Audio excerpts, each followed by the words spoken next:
We've talked a lot about concerns, and we're going to ask our next guest, Blaine Fowler. He used to be he is now, but he used to be even more the most popular guy on campus because you were the backup quarterback. Yeah, everybody loves the backup quarterback. You know something right? about becoming the spotlight guy in one play. Robbie Bosco goes out in the Holiday Bowl and like, oh, Blaine Fowler, now you're the guy. Yeah, and we, during '85, Robbie struggled with a number of injuries, so I got to play a lot in '85. But when I was playing a lot in '85, it's after I'd been in the program for 5 years, and I played in a game for a national championship, and I knew the offense really well, and I had been with the same offensive coordinator since our sophomore year, so Mike Holmgren. Mike knew what my skill set was, and when I'd go in the game, they just tailor the game for me. They would just call plays to make me look. In fact, Mike would say that to me. When I went into the Michigan game, he pulled me aside and says, okay, this is your game now. This is you. It's on you. Don't worry. I got you. I will call the plays. We will call plays to make you look good. We're going to take advantage of what you do. We're gonna call this thing to take advantage of your skill set. Go out and win. Not going to throw out the playbook. We're just going to keep the playbook, but cater the play calling within that suits you. Yeah. Was that liberating? Yeah, it was like, good. It's my game. I've got it. And I know that Mike and Norm Chow are going to take care of me. They're gonna put me in a position to throw the plays I'm most comfortable with and to run the offense that they know I would be most effective in. Interestingly enough, I think I go out there, I got to throw like 3 balls to warm up, and we throw it on the first down. Like, okay, hey, it's on. It's on. Yeah, sure. You're going to cater it to me. And so, in fact, I think we threw the first 5 plays I was in the game. Threw the ball. But that wasn't, we would throw it 55 times a game back then, so that kind of was the offense. We've spotlighted 3 concerns. The great unknown is Christian Stewart. What we have to go off of is what we saw in fall camp, which creates optimism because he looked really good in fall camp. And then there's the defense, lack of a pass rush, defensive backs in the secondary not keeping things in front, and penalties. Okay, so we have, I guess, pinpoint. Was that just 3? That sounded like a bunch more. I know. It sounded like 8. It sounded like 10. Wait a minute. We pinpointed those. Maybe that was 4. What's the number one concern for you for BYU moving forward against UCF on Thursday? They have to be disciplined on defense. And so to me, that's the number one concern. And here's the reason it's a concern. I know that they focused on it last week in practice. I know that Nick Howell talked to this team, to the secondary, about keeping their eyes out of the backfield, about focusing on the receiver, especially in man coverage. I know that he talked about those things over and over and over again last week in practice. Then they went out against Utah State and did not do it. That's concerning. That's a concern. That's why I'm concerned. I'm concerned because I know they focused on it. And it didn't show up out on the field. So now what happens? Now they got a short week, and he's really going to focus on it again. And this is a UCF team that's not a dangerous team offensively when you look at what they've done so far. They don't throw the ball like they did with Bortles at quarterback. In fact, if you take the Missouri game out of it, they threw a bunch of balls in the Missouri game because they got behind. They were down big. Yeah, and so they're throwing balls like crazy. But outside of that, they're averaging 14 to 10. Take the Missouri game out. And the other 3 games, they're averaging 14 attempts and 7 completes a game. I love their trio of receivers. I think they're fantastic. They have big-time receivers that can get deep. So here's the plus and the minus. The plus is they have not been explosive offensively.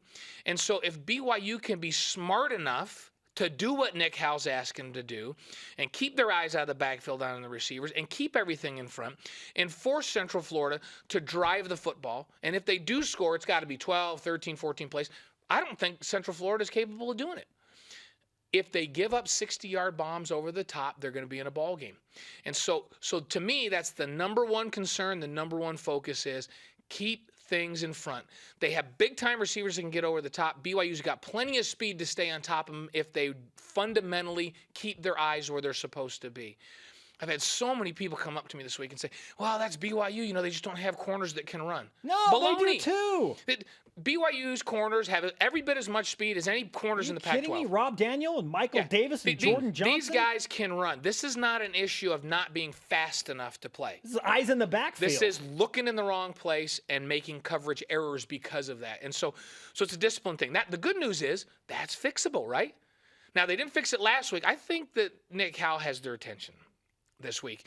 And as I looked at that film, I watched the game again on Sunday night, and and I'm looking at coverages where big plays happen. Nick Howell didn't call bad plays. Yeah, a bunch of people are pointing fingers at him and saying, why is he calling? Hold on. They had. Why is Nick Howell? It's exactly He what doesn't they know were what doing. he's doing. He knows what he's doing. They were in perfectly good coverages.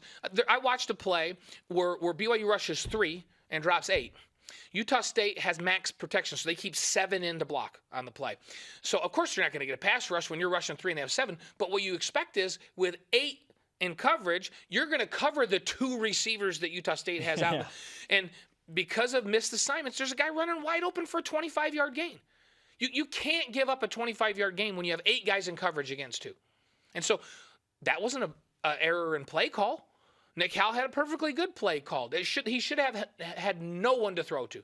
If anything, he should have been running around back there for 5 seconds trying to find somebody and eventually trying to run it and getting hit. But instead, people got anxious, looked back at the quarterback, the guy runs free, and then Garrettson, who was just out of his mind in that game, completes a ball. So that can't happen. And it's not a matter of play calling. They have got to be disciplined in what they're doing. And some of the guys up front, because I also watched a couple of plays where BYU rushed 5 and Utah State kept 5 in. And when you bring 5 and they only have 5 to protect, you got to get to the quarterback. Somebody has got to beat their guy. Yeah. You're counting on 1 or 2 guys beating their guy, and they had a couple times when they didn't. So that defensive front has to take some pride and say, hey, if I am manned up, I am going to get off a block, and I'm going to make a play. So those 2 things have to happen defensively. What can we expect in terms of the things that you've been discussing on AFR tonight? So we're going to talk a little bit about technique in the defensive backfield. We've talked about it before. We're going to take a little deeper dive look at it, at what these guys need to do to stay on top of folks, especially important in this game with the kind of speed they have at wide receiver. And so we'll look at that and maybe look at the same kinds of things that Nick Howell is talking to those guys about, this week. We're going to talk about getting off blocks. Dave Nixon will show you. Dave Nixon was a ferocious pass rusher off the edge. He's going to show some techniques on how you get off of man-to-man block and go get some pressure on the quarterback. And then we're also going to take a deep dive into the mindset of Christian Stewart. What's he thinking? What does the offense need to look like for him to be successful, not just this week, but moving forward in the season? So we'll talk about some fun things. A lot to talk about. Yeah, a lot to talk about. Juicy for sure. Yeah, I figured that you guys would have trouble fitting it all into an hour for that matter. Well, what we'll do is we'll go do the show for an hour, and then we'll all sit around for an hour or 2 afterwards, and we'll do the show after the show. I wish everyone could just we should just have a camera. Our pre-production meetings are just like more than the show. Oh, access. But the fun part about doing AFR is sitting around with Brian and sitting around with Dave, and literally we're just breaking down film together, and we're looking at things, and we're talking about issues. And let's just tape that. We should just have a hidden camera and then just put that out there, and just because we have some great conversations. I mean, I learn great things every week talking with those guys, and we wrestle with topics and throw things around. And yeah, maybe we ought to just have a camera follow us around because there is the show before the show and the show after the show, and that to me is just as fun as the show that itself. That is such a truth. Bilo gets going, and it's like, whoa! Yeah, it's like, all right, Ryan. Yeah, Bilo's TV 14. Yeah, which is great for BYUtv. Yeah. Hey, Blaine, great to have you with us. Look forward Thanks, to guys. AFR tonight, 8 Eastern, 6 Mountain